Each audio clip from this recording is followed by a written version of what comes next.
morning, David. Good morning, Bill. How are you? I'm doing great. I did a drawing for you. Wait a minute. Let me see. Hold on a minute. I've got to check out Bill. That's a very good drawing. Oh, I did it now. It's gorgeous. It's a circle of life. Oh my God. I love that. You know how much I needed that today? Yeah, that's for you, David. I think you're psychic, Bill. I think we're all like, it. Are you? Yes. Yeah. Somewhere between psych and psychotic. In the day, he's a very good friend of mine.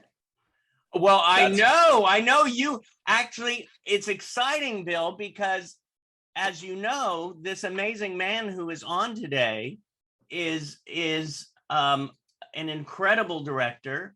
He is a writer, a producer, and you have worked with him in many things through. Yes, I have. What, I've been with Zeno for 10 years now. 10 years. Well, we're going to have to bring you on a little later and chat. Okay. With as soon as I heard that voice, I didn't even need to see the face. I knew Bill James' voice. I could pick it out of the crowd. I tell you, well, let's everybody, Michael Parks Randa. I love it. Well, why we have Bill on there, let's so how long have you and Bill known each other? So I first got involved with Xena Mountain Farm before it was called Xeno. It was called the Cheshire Project, and it was out in LA. And I was 18 and I'm now 35, and Bill James was at the first one that I was at. So we've known each other for longer than 10 years, Bill. It's been like 20 almost. Crazy. I know. Very crazy. How many films have you done together? A lot, probably 5 or 6. I mean, Bill would rather be at a Dodgers game, knowing him. But I remember that. That was something else. That's right. We used to sneak food in under Bill's shirt to get into the Dodgers games. I could just. I'm at Bill. Did you have like ketchup under your shirt, all spread all over? And mustard? Oh yeah. You got all those hot dogs in there. That's right. Oh man, it is good to see you, my friend. Glad you're here, Bill. Yes, I am. Okay, good. Well, we'll all chat soon. Now, so how long have you been, Michael, with Zeno? I met, let's see, I grew up in Massachusetts, and my parents have run a program for people with disabilities called the Life Experience School. And this will be their 50th year of programming this year, 50 years. Yeah. And so Zeno Mountain Farm was originally, it was an offshoot of the Martha's Vineyard film festival, Martha's Vineyard Camp Jabberwocky. And then a bunch of the Halbys, or this family that branched off from there, and they're all from Massachusetts. So I came out to LA when I was 17 or 18, and walked onto this really cool premises, and there are all these headshots of kind of people I recognized, friends to people who had become friends with or without disabilities. We realized we knew a lot of the same people, and I came back like a month later when they were doing a movie camp, and so that was like 2006, maybe 2005, something like that. Long time. I love that. That. And so what about, when did you know you wanted to be a director? That's a good question. When I was the kid in, elementary school who, whenever I was given choice between like writing a paper or making a movie for a book report, I always chose that because it was a more creative route. And I loved like at sleepovers, picking up a camera and making like, not horror film knockoffs like Halloween or Scream with friends. And I always loved the craft, but I never saw it as a viable career. I just knew that I enjoyed it. And it wasn't until I got to college that I kind of, I realized it's all I wanted to do. And I better figure out a way to make it work as a career. Right. So I went to college and took some production courses. And around that time is when I joined Zeno. So I was kind of part of this cool filmmaking, really ragtag crew when I go out to California, and then I'd go back to Connecticut and be really energized to continue to do that. So yeah, they paired nicely together. What advice? I mean, we have a lot of performers and directors and actors here. What maybe one or two pieces of advice for those who want to be a director? I think the most important thing is just making stuff, right? I think most directors at some point just call themselves that because you're going out and you're making stuff, you're dreaming up ideas and you're writing your own scripts, or, getting together with friends and then, just going out and filming something. And I think, now that we all have iPhones that, you can make really great stuff with iMovie, I think just going out and instead of watching TV, get out there and, pull your friends or your family members in to, just make something together. And that's how you kind of start the building blocks of directing, I think. Yeah. Yeah. That's good advice. Sometimes I ask these questions for myself too, because I say, I'm a director, but am I, doing enough? And how do you go about it? Sure. And that kind of stuff. One of the things too, when I was reading your bio, you said, of course, director, producer, writer, but you also said activist.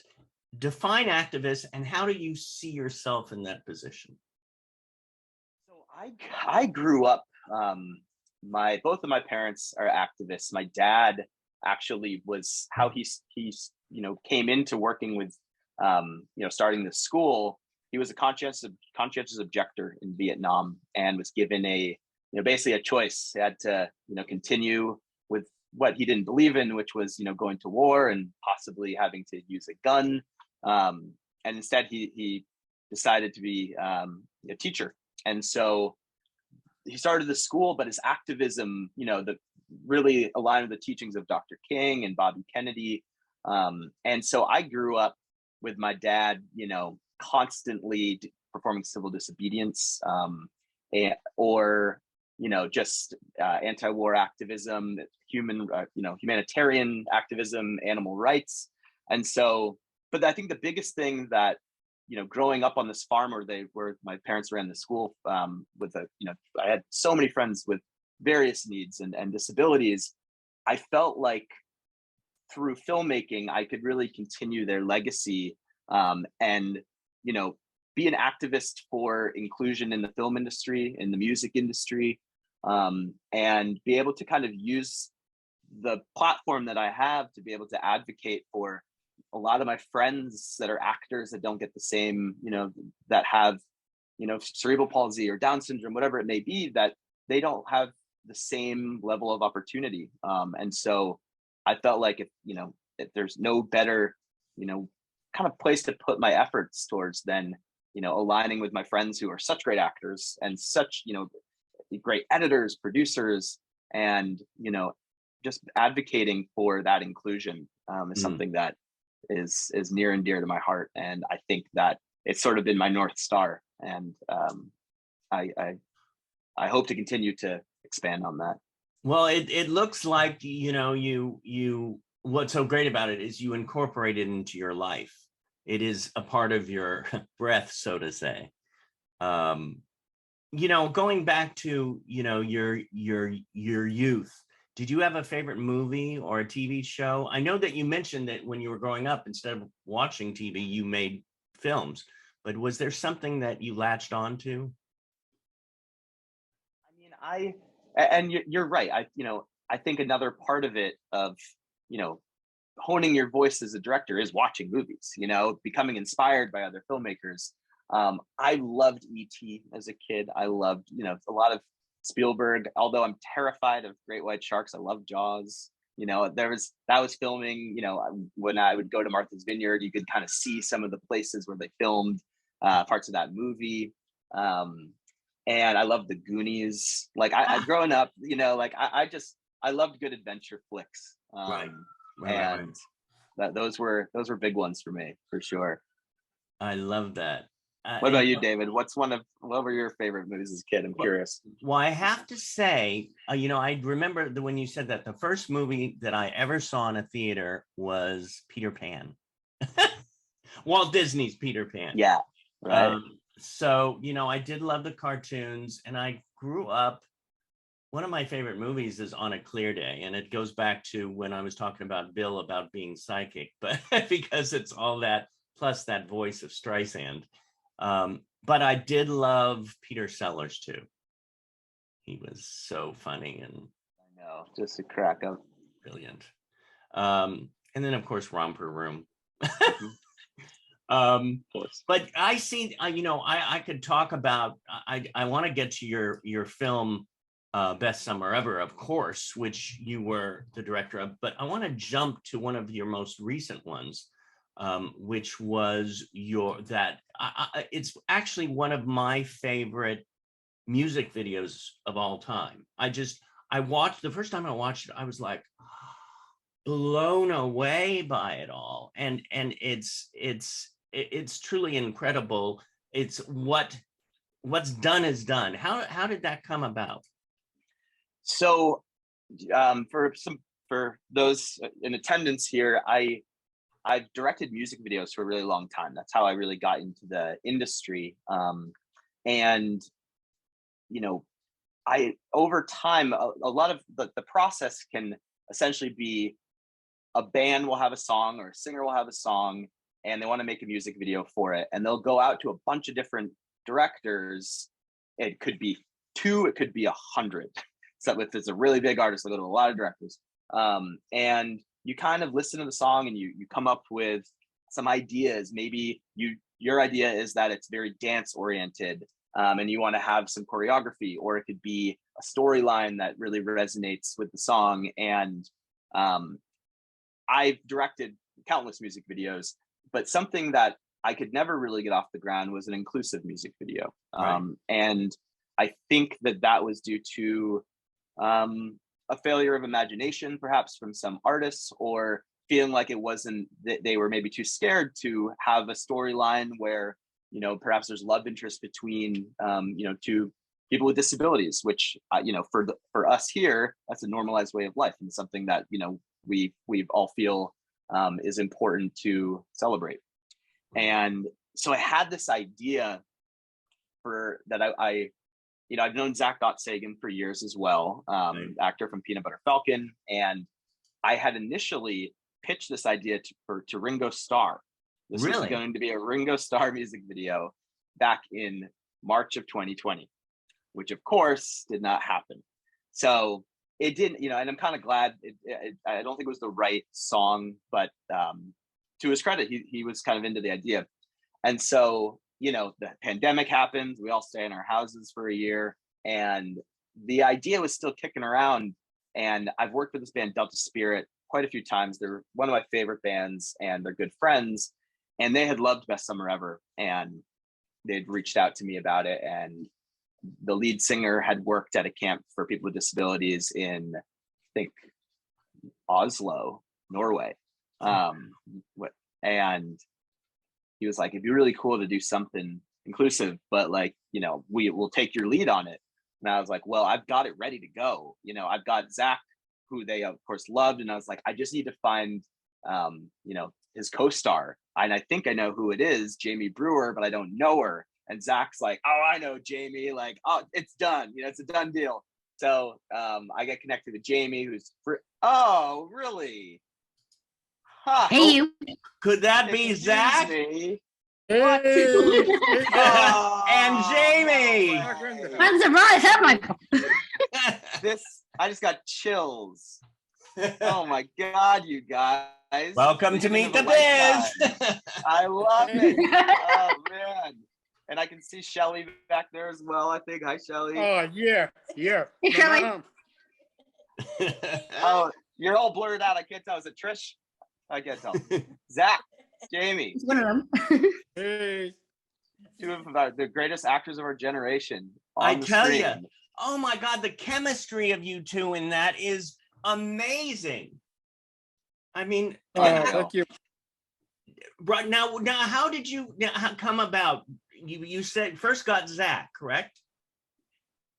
I knew that Zach was the guy.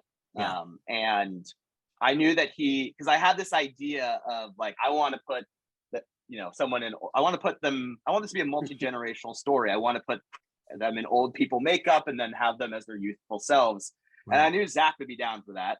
So I was like, all right, he's in. You know me. Oh, And- yeah. But I didn't know, I knew of Jamie. I was a fan of Jamie's, but I didn't know her personally. Yeah. And so I was like, maybe Zach can put in a good word.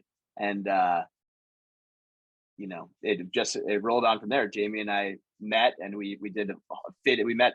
Did we first meet at the fitting at Christy Dawn's? Was that when we first Randa, met? yeah. I even though you see me in red, I was gonna surprise you. I was gonna wear this. No way. Oh my I God. was gonna wear this to see it. I know it would look surprise you. Oh, I love it. That you look oh, just I got like the dynamite in that dress dress. I love it. Now, I have a question for both Zach and Jamie. What was it about the characters, these particular characters that you identified with? let me go ahead.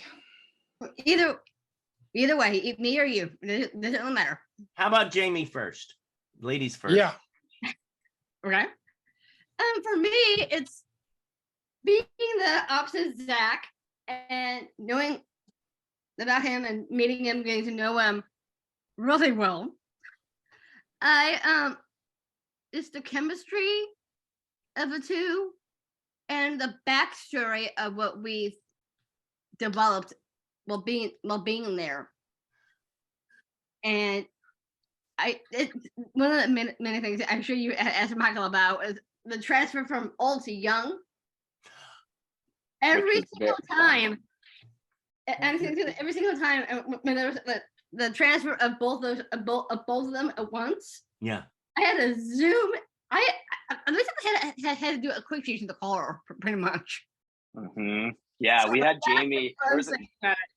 There was one day, because we filmed over 3 days, and due to the schedule, in a perfect world, we would have filmed, all of their old people scenes at one point, and then, their younger selves, they could, shower or whatever, or the next day, not have to worry about that makeup. Right. But it rained one day, and so we had to shift the schedule around. So Jamie, I think, actually started in the morning as an old lady, then had to go, shower it off, or at least change, and then become her stunning young self she is, and then back to old lady, all in the course of 10 hours. But Jamie, I loved, one of my favorite things on set that I hadn't anticipated, but because you both are, such committed actors, it makes sense, is it wasn't enough for them to just kind of walk, just come to set as, because they're nonverbal roles. It's a music video, so the song is carrying it.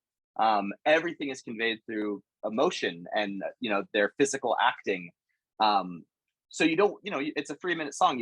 You hope that what you're seeing on screen, you can understand the depth of their relationship and their history.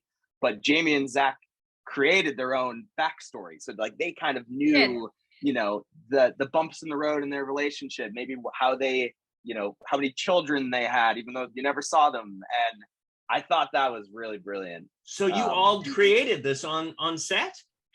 Yeah. Mhm. Yes, we did. Yep. And in that frame of mind, how many do we agree on, Zach? Well, one of our sons is actually here because we Hey, we had the 2 boys and 1 girl. I think that's what it was. Yeah. And one of the boys lives out in California, which that one is actually Michael. That's right. So you're one of their sons. That's right. See, I love it. It's like it all comes full circle. So I can call you guys mom and dad, right? Sorry, yeah. Michael. We also agreed that with the years with being aged, I think we agreed on 80 years, right, Zach? I think it was, yeah, 80. Yeah. Yeah. Amazing. How was it, Zach, being aged? My I would say about my age, I would say from I would say from 50s or the 60s, and for me, I just want to find I do want to find that character of myself about how I could turn out to be um I would say to be the husband or to be or to be a father of my own children. Wow.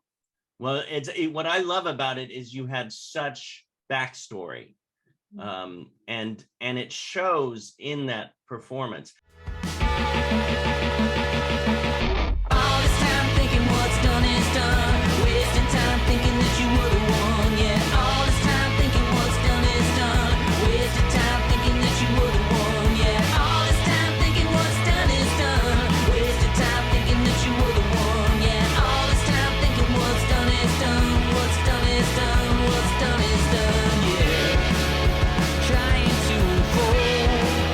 How could you be so selfish? How could you be so cold? But I may never know the answer to the question, the truth you never told. All this time thinking what's done is done, wasted time thinking that you were the one. Yeah, all this time thinking what's done is done, what's done is done, what's done is done. All this time thinking what's done is done, wasted time thinking that you were the one. Yeah, all this time thinking what's done is done, what's done is done, what's done is done. Yeah, what's done is done, what's done is done. Oh my God. Killer I'm like- performances. I'm like tearing up. It gets me every time. I know. I just love. I mean, I think that my favorite and a cool story that I think is so important to the entire piece is that originally I had not included the kiss in the end of the video, and it was only because we were so scared of COVID at the time. We had just like the Delta variant was come around, and we knew that if somebody, especially one of the actors, got COVID on set the video and we weren't done with the video, it would probably not get finished because we didn't have enough money to come back. And so I was like, you know what, maybe it's just an embrace, but as a kiss, like, I don't know, it feels like, you know, that's a little dangerous at the time with COVID. Yeah. And so I was like, but you know what, we'll figure it out on the day. And you know, things were moving kind of slowly. Zach and Jamie were in their old people makeup sitting out on the chair, and they're just chatting with one another. And I overhear Jamie be like, I mean, I feel like we need to have a kiss in this scene, just talking to each other as actors. And I was like, if you guys want to do it, I really want you to do it. It's so important for the climax of this, for your relationship. And also, I think for audiences to see a sensual kiss between two people with Down syndrome on screen is so important. And so I was like, you guys want to kiss? And of course, Zach's like, hell yeah. Jamie's like, Yeah. yep, let's do it. And it was the most beautiful moment. I mean, what would the video be without it? It would have been special, but that moment is iconic, I think, between the two of them. It's so special. It truly is. I mean, I mean, the chemistry, like I said before, is amazing. There's a few people here. A dear friend who I grew up with, Kim Schroeder, is here today, and she would love to ask a question. She's here right now. Hi, There we go. Hi, Kim. Hi, guys. So sorry. I'm having technical difficulties. I'm going to No blame worries. the term that we're having. But I just want to mention to both Jamie and Zachary, you are amazing actors. And whenever I see something that you're in, it melts my heart because you're just fabulous at what you do. And as well as you, Michael, you are a wonderful director. And this What's Done is Done affected me as well. When David showed it, I was also in tears because it was just such a beautiful love story. And I have a quick question for both Jamie and Zachary. What was your favorite part of filming What's Done is Done? Like, what was your favorite scene? that you both were in that kind of speaks to you, or was your favorite? Jimmy, go ahead. Well, the whole thing is a favorite, but one thing Yes. that you did see, and it took me a while to get used to the water. I almost got like wet in the One of the greatest saves of my life. Jamie started slipping into the river, and I started slipping, and somehow ended up catching her. And it was like, my feet had to fall perfectly in the right place, or we both were getting completely submerged. So it was one of those magical moments. And that was a fun one. I like that, That one. one, and that suit, that actual suit is an actual swimsuit that I actually own. Wow, it was gorgeous, by the way. Very Thank pretty on you. Yeah, that also shows the think about it. I didn't know this until now, Michael. That also shows on how it shows on how long we've been married in a way, Right. because you don't really see a lot of the true backstory when we first met, when the couple first met. So Right. that brings in the way that suit is probably brings in the year that I was actually born. Right. I hadn't thought of that. Yes. I thought that Yeah. it brings in on how old that we first started. Yeah. True. How about you, Zach? Yeah. Actually, I'm gonna say about what is my about. I would say about one of my favorite moments is I would say be dancing and kissing. Oh, of I knew course. Is my Not necessarily in that order. Yeah. Well, there was a couple of times that we actually snuck in the kiss, and there was one that Michael tried to have Zach lift me at one point, and it's when with me coming from the house, he tried to have Right. Zach lift me at one point. We actually snuck in a kiss, and instead of swinging me, there's a kiss in there. I love it. Yeah, there was some kissing off screen when we weren't recording, I'm pretty sure as well. But we'll keep that for the DVD. Well, you That's gotta right. extract this, right? Yeah, Yeah. exactly. Yeah, But there was Method also actors. talk on there, Michael. yeah. There's also talk on the set as well, on not on camera but off. We're talking about it, about possibly doing and you could chime in anytime on this, Michael, as well. Possibly doing a full length thing about the storyline. I like that. yeah. I think there's a lot same more here. to explore with these two, either as those characters or, at the very least, another, get them together, starring in something again together. It's like Oh yeah. they're just so good together, and it was such a blessing to be a part of. Honestly, like it's one of those like iconic moments in your life, those projects or just times where you're just like, I'm exactly where I want to be, and like this is magical. It was something else. Oh, it was wonderful. And, bravo for all of you, because it was just wonderful to watch. Thank Very you, good. Sammy. Thank you. Thank you so Great to much meet for you. having me. Nice to meet you too. Of Let me get course. off this crazy video. Thank you, Kim. Thank Yeah. I just love it. I love it. I love having you all here. Oh, thank you. Thank you David. both for showing up. Thank you, Zach. I mean, Yes. it was so, and Jamie, thank you for both of you coming on here. I love the surprises. The best surprise. I Yeah. did not see that coming at all. Yay, couldn't we believe did what it. I You saw on the probably knew. faces. I love I you, know. Dave. I love it. You guys are the best. I love you guys a ton. Thank you. I have to say that this was, I mean, it's not just this. I mean, most of you, it seems like everything you do has some kind of music into it. Is that true? A lot of it, I grew up. I mean, I'm such a music fan. I go to concerts all the time. I grew up playing music, and I think that the kind of like intersection of the reason the music videos always attracted me as a kid was because I loved the visual nature of bringing a visual to a song. I think we all listen to music and have a visual relationship with it in a way. Yeah.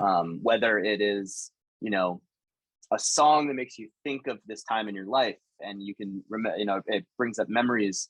And I think for me, I've always listened to music, and as a, you know, as a writer and as a creative, I would kind of dream up these ideas, even when I was like in elementary school. And I think I always wanted deep down to make music videos. I just never thought that it was going to happen. I thought, you know, maybe I'd do it for some friends. And, but yeah, you know, the musical side of filmmaking for me, you know, making Best Summer Ever, it was like, this is like a triple bullseye. It's like, I'm making a musical with all my friends, and it's inclusive, and it's in Vermont, and I met my wife on the movie. Oh, did you? I did, yeah. What was she doing on the movie?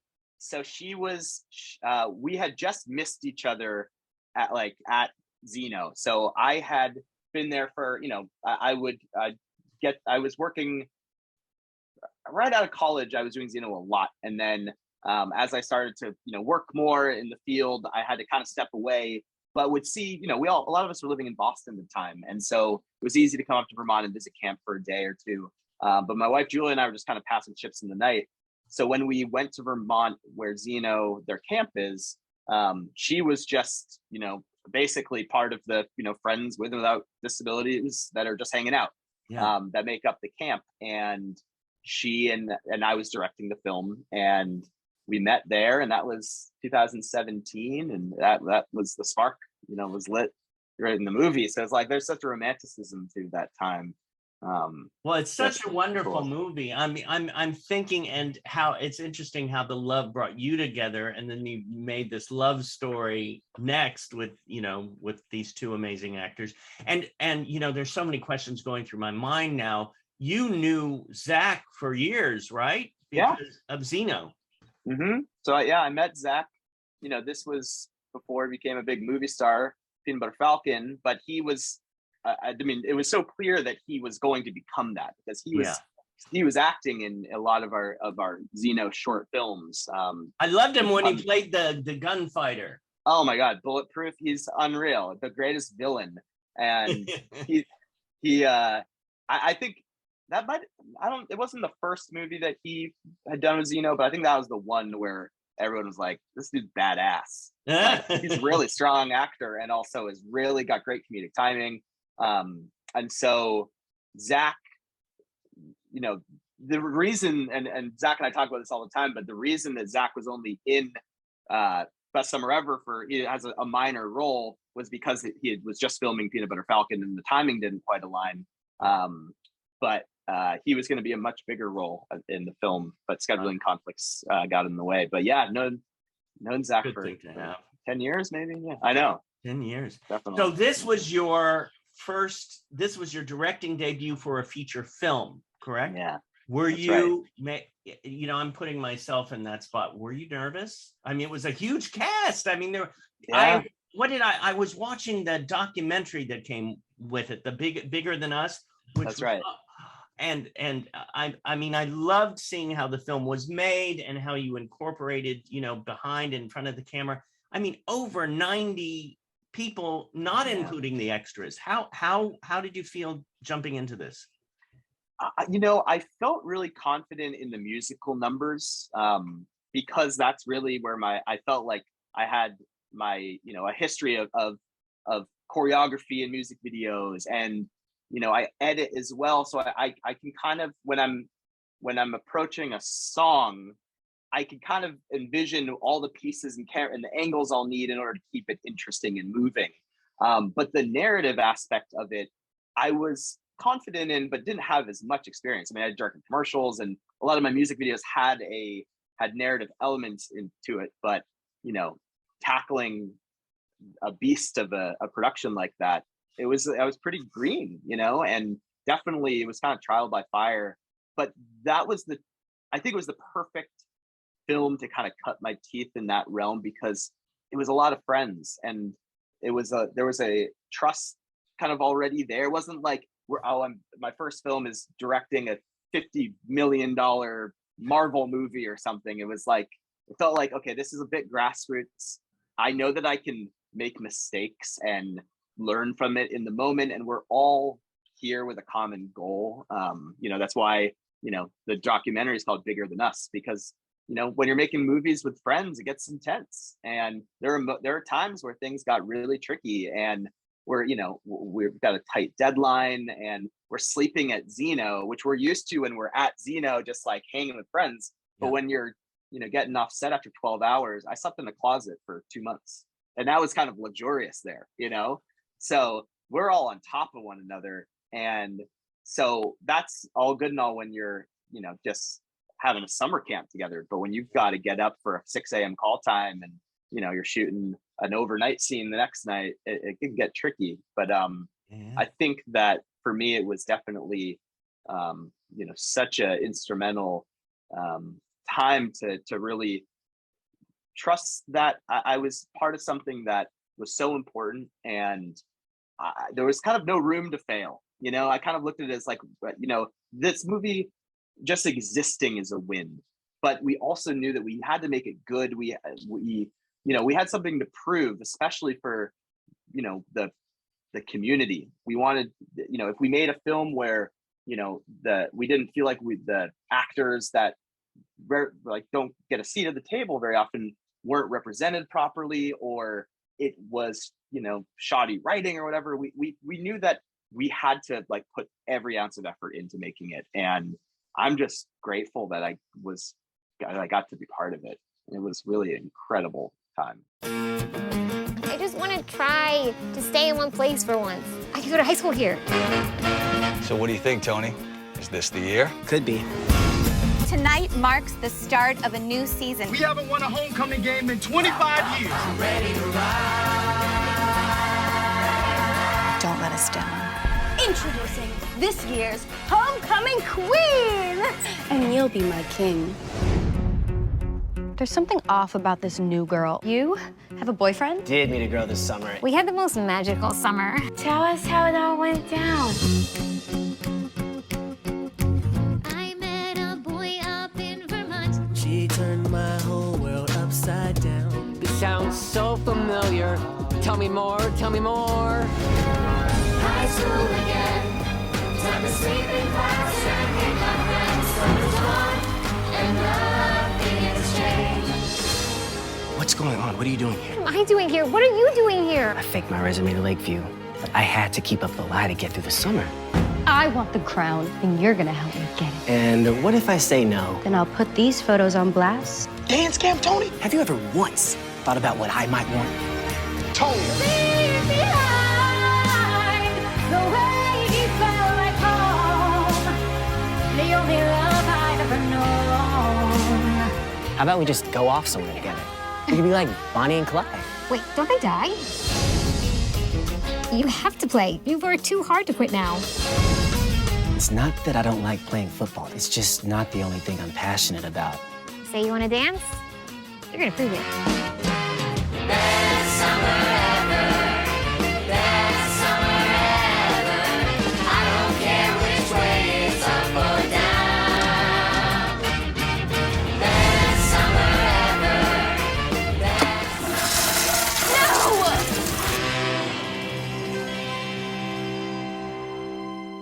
I love it.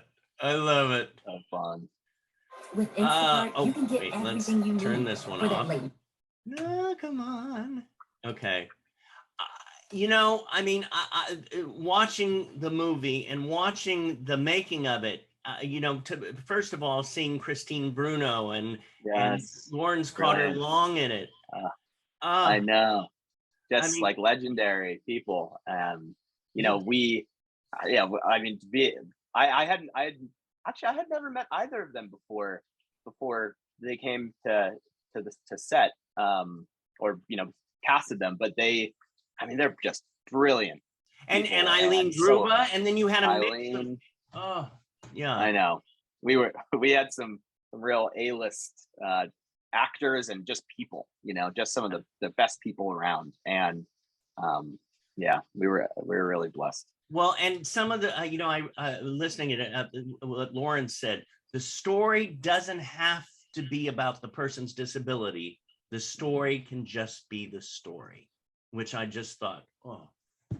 Yeah, I mean, it's something that was very intentional, was that, we felt like we could, really shift people's perceptions on what you expect to see in an inclusive film, by just never mentioning disability, because it's not part of the storyline and it doesn't have to be. And I think that, if you just have actors, regardless of, whether they have a disability or not, just playing characters, that's what you should be invested in, not whether the actor themselves has Down syndrome or cerebral palsy, whatever it may be, or is able-bodied. Like, you should just be invested in their acting ability and what they're portraying in this, and what they're, contributing to the story. And so, we're like, we want people to see Lawrence Carter Long playing a cop and just be like, that guy is like, the serious deputy in town, and he sells it, in the same way that, Ricky as Tony, the football player, sells it just because they're good actors, What do you tell though? What do you tell to these producers and directors out there who are still scared of hiring people with disabilities? You had a whole mix of people and performers there. What do you tell them to say, hey, look what we did. You can do this. There's no, Absolutely. It's not scary. Totally. And I think that that's something that, I hope that the industry is starting to, recognize, is that inclusion, it shouldn't be this spooky word that just because someone may not have, the same level of experience or have friends with disabilities, doesn't mean that there is like a barrier to entry. It's just about being compassionate and honestly just valuing talent regardless. I think this was something that was big with a big kind of step up with Best Summer Ever, was that all the other Xena movies we had done, we basically cast internally. I've acted in them, and I'm not an actor, and I mean, Bill James has been in a bunch of them. He's a good actor, but I think for us, we're like, because there's no blueprint for making something like Best Summer Ever, like, we just have to go make it and show just by, putting these great actors and producers on, having a great product to show for it and saying, you can do this too, And I think what's great about the documentary too is like, if you want to have the most fun set ever, make it inclusive. Yeah. That's just like, there's an energy that you just can't replicate without it. And I implore, studio heads, and I mean, come on, Coda just won Best Picture. Exactly. Crypt Camp was nominated, for Best Documentary. It's all these things. It's like, it's happening. But I think that it can't just be, there's got that momentum needs to continue, and that's really important for, our duty as filmmakers to make sure that we're, always having an eye for inclusion. Because it's once you just, kind of take the leap, you realize that it's a no-brainer. Like, you're just doing the right thing, and I think that as the industry kind of reckons with this history of exclusion and, bullying mentalities that are kind of getting, shoved to the wayside, like, we just need to be more compassionate in the way that we approach filmmaking, and really just each other in general. Yeah, definitely that. I have a whole list of questions I could add. We could go on for hours, but I do know that people sent in this amazing actress, beautiful, stunning model, Natalie Oden, and she has a question here. If you don't know her work, oh my God, you've got to check it out. Natalie. And I got her and Natalie's incredible. How are you? Good. Hey, Jamie. Hey. Hey, Jamie. So my question for you would be, which of your work is like most personal to you? Most personal to me. Well, I mean, I'll give a little preview for what I'm working on next, which I think will be kind of by far the most personal, because it's the next feature film that I'm working on is rooted in my family's legacy, and it's called The Dignity of Resistance. And back in 2000 in Boston, what is now the Department of Developmental Services, DDS, used to be called the Department of Mental Retardation, which is, of course, a word that is, something that we all hope to not hear anymore.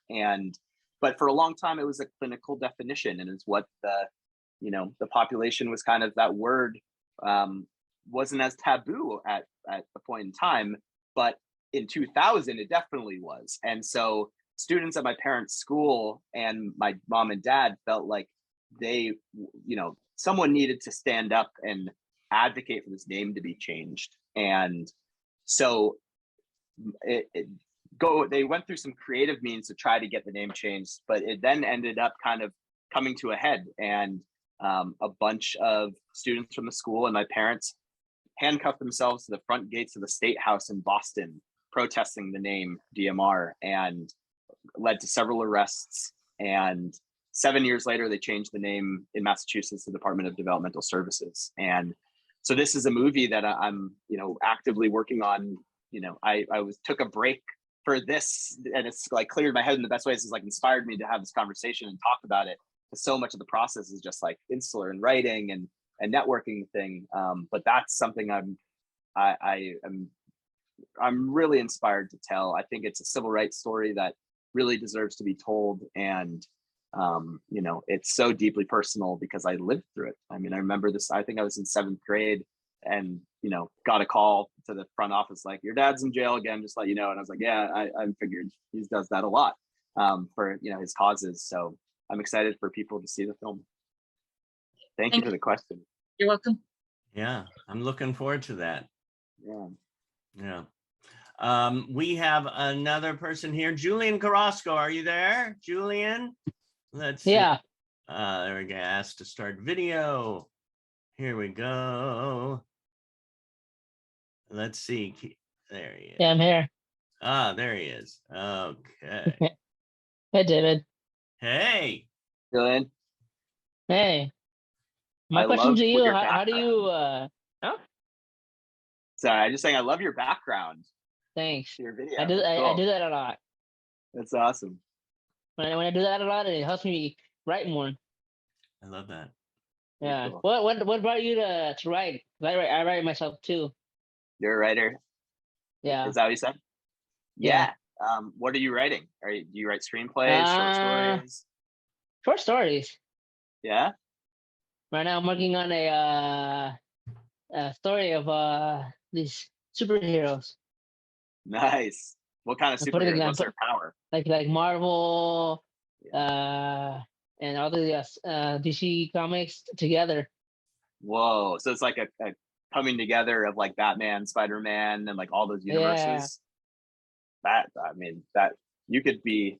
You might be onto something. I think it's time that DC Marvel crossover happened, and I think you should write it. We need those. I think so. That's so what awesome. about you, like, to write something?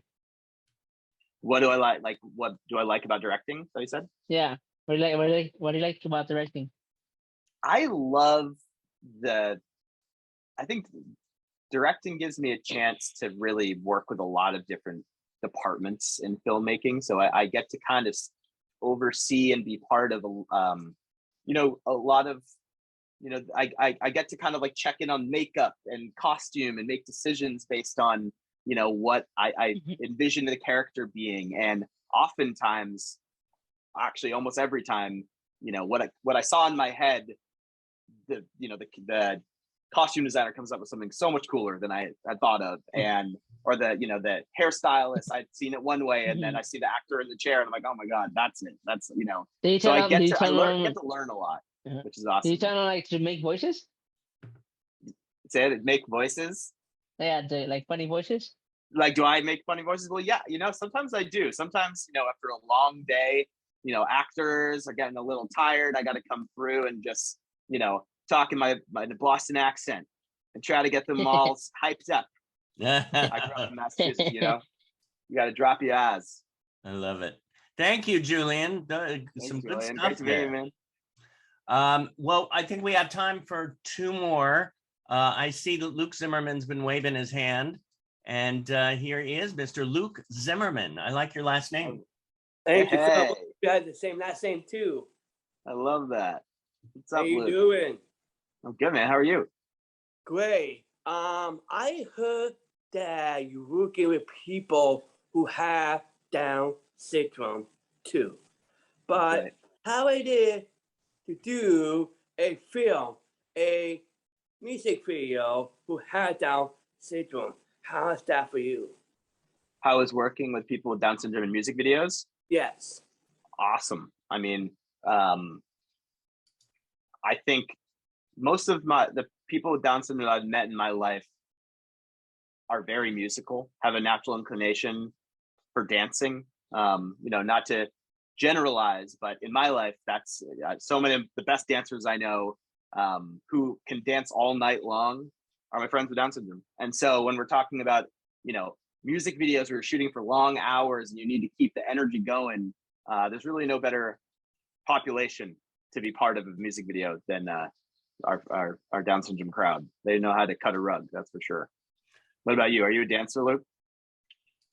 Well, yes, I want to be a dancer and singer. Nice. What kind of music would you I'm an sing? actor too. You do it all. You're a triple I threat. did I love that. all. Well, thanks for David. He's the one made that happen. No, Come you on, do David, it. make it happen. Oh no, this man was on a TV show for 5 years. I didn't even know him then. Is that right? What show? It's called Secret Eye, American Teenager. Oh yeah, I know that. Yeah, I and you haven't seen go it. I gotta on, watch it. IMDb, you find out that's I am. That's amazing. Yeah. Oh, I gotta watch that. I didn't realize I was in the It's presence awesome. of a movie star. 8 seasons. Yeah, and then we worked together. Well, I just happened to be on the set, but he did Love You More. With Jamie Brewer. With Jamie Brewer. I know. Yeah. Say Love You More as well. He was also on that as well. Who, Jamie? No, I was gonna say Love You More. I didn't want to say it. I wanted you to say it. Oh, right. So yeah, that was a fun time. If you haven't seen that, I'll have to send you a link, Michael. Please do. I'd love to check it out. So thank you, Luke. Yeah, Luke. Nice to meet you, man. I love it.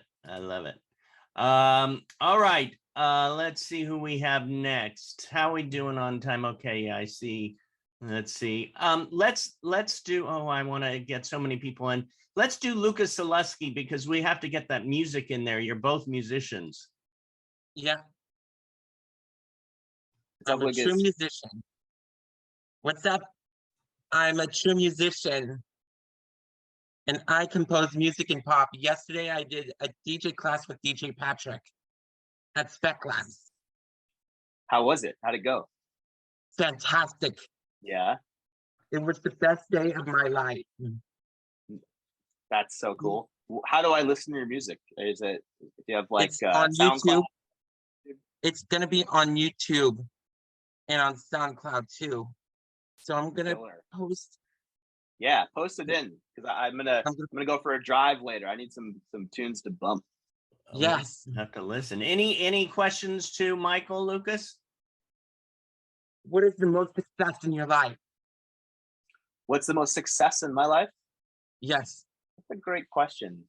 I think that, I feel really blessed to live a creative life. And I think that that's something clearly everyone here, like we all love the arts. And I think to be surrounded by, so to learn and be supported in the arts community and to be able to support others is a huge success. Getting to kind of live that every day. I think you can oftentimes be kind of society tells you that success is dependent on your wealth or the car you drive, but I think that success is really measured by your happiness and the people that you surround yourself with that kind of uplift you and allow you to uplift. If you have that in your life and you're making awesome music like you, that's a success, I think. I love it. Thank you, Lucas. Nice to meet you, man. The question that I throw out a lot of times is at the end of the interviews is, what do you want the most at this moment in your life? I think that's such a good question.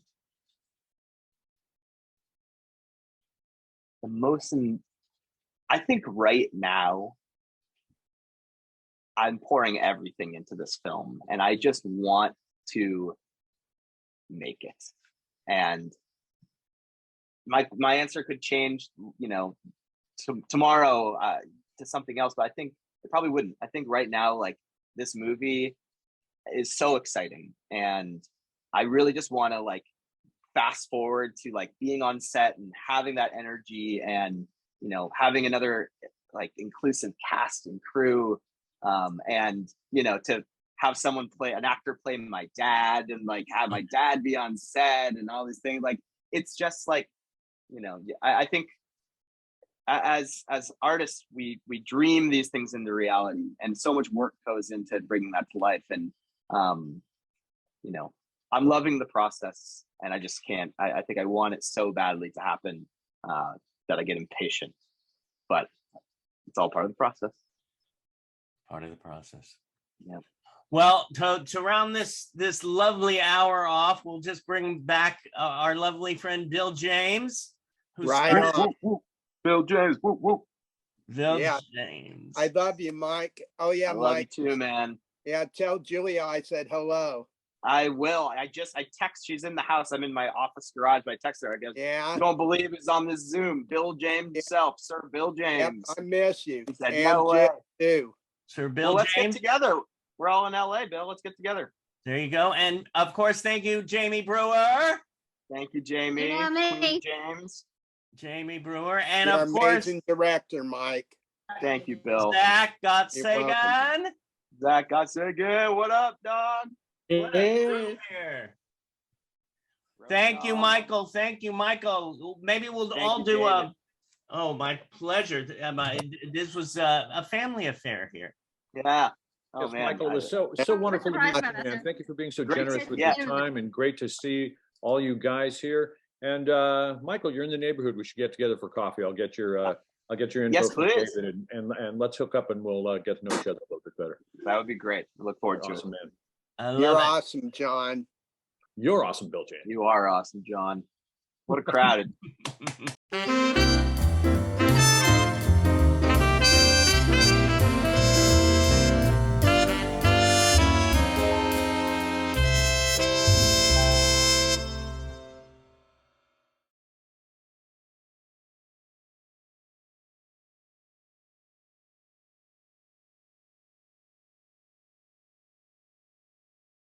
One, Yeah. 2, 3.